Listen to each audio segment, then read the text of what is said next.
Quiet on the Western Front is a war novel written by an actual veteran of the conflict. How novel?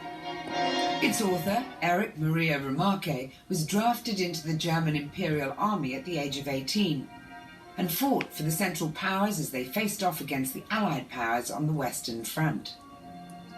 I see how people are set against one another and in silence, unknowingly, foolishly, obediently, innocently slay one another. The Western Front of World War I saw new technological innovations being tested out on the battlefield, including the use of aeroplanes, tanks, and mustard gas. The trench warfare would also involve the use of hand grenades and flamethrowers to go along with the ever-present threat of machine gun fire and artillery bombardment. It was from this new nightmare environment that Remarque was driven to put pen to paper and show with unflinching honesty the reality of life for soldiers in World War I. All Quiet on the Western Front would strike a chord worldwide and became an instant bestseller upon its release. An American film version came out just 2 years after its initial release as a book in Germany. However, with the rise of Nazism in the 1930s, Remarque's work was labelled unpatriotic, and All Quiet on the Western Front was targeted in the infamous book burnings. Before the Nazis even came to power, they protested the screening of the film adaptation when it was released in Germany in 1930.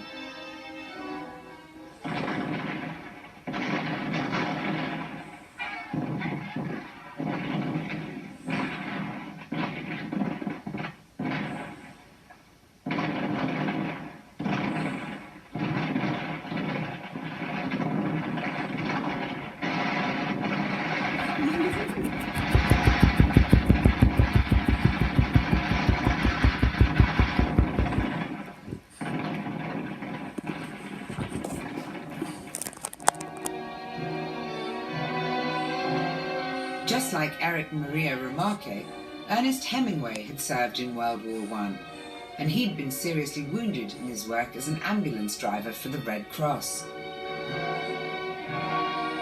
It could be worse, Pacini said respectfully. There is nothing worse than war. Defeat is worse. I do not believe it, Pacini said, still respectfully. What is defeat? You go home. A Farewell to Arms was released not even a year after All Quiet on the Western Front, and just like with Remarque, it was Hemingway's World War I novel that first made his name as an author.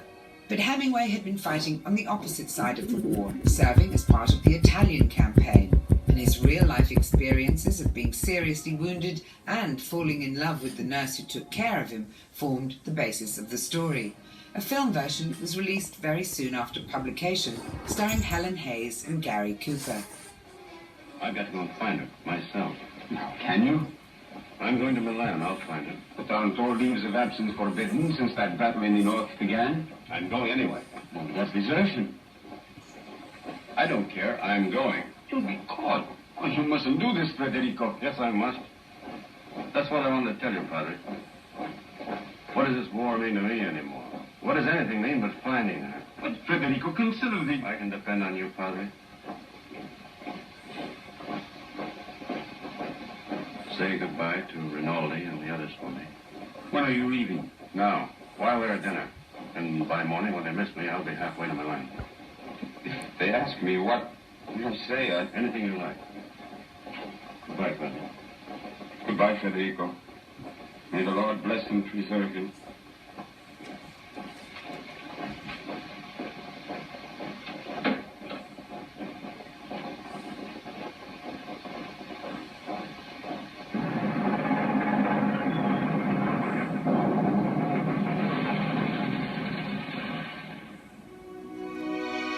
Hemingway was heavily inspired by Stephen Crane and the Red Badge of Courage, and he would follow his idol's lead exactly by becoming a war reporter after having made his name as a novelist.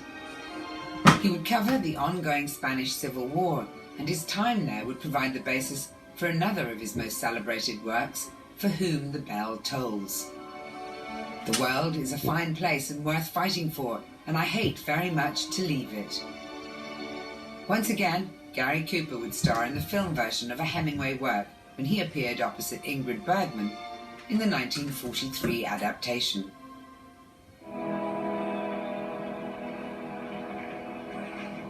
Goodbye. See you soon. Goodbye, Roberto. Take much care. Of course. Don't cry. No, I don't, but come back to me. I will. Don't worry if you hear firing. There's bound to be much firing.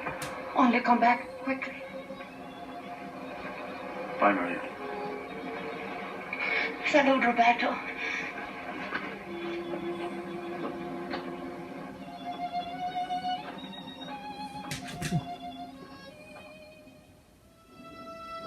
World War II was the deadliest war in human history, with tens of millions of soldiers perishing on the battlefields of land, air, and sea. It was the first war where films about it were being made as it was ongoing, but many great authors would turn to the pen after the fighting was over and try to explain just what it was like to be in the bloodiest war of all. One of those veterans was Joseph Heller, who flew B-25 bombers during the Italian campaign and was given a true hero's welcome on his return to the United States. But when Heller translated his wartime experiences into his debut novel Catch-22, it was the UK that first went wild for the author before the US. Eventually, though, the name Catch-22 would catch on as a way to describe a situation that's impossible to escape.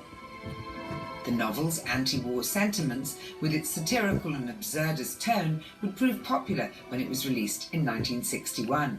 Director Mike Nichols would then adapt it in 1970, with Alan Arkin playing the role of Captain John Yossarian, the pilot who sees no way of escaping the missions he's assigned. He's all crazy! Of course he is! He has to be crazy to keep flying after all the close calls he's had! Then why can't you ground him? I can, but first he has to ask me! That's all he's got to do to be grounded? That's all! And then you can ground him? No, then!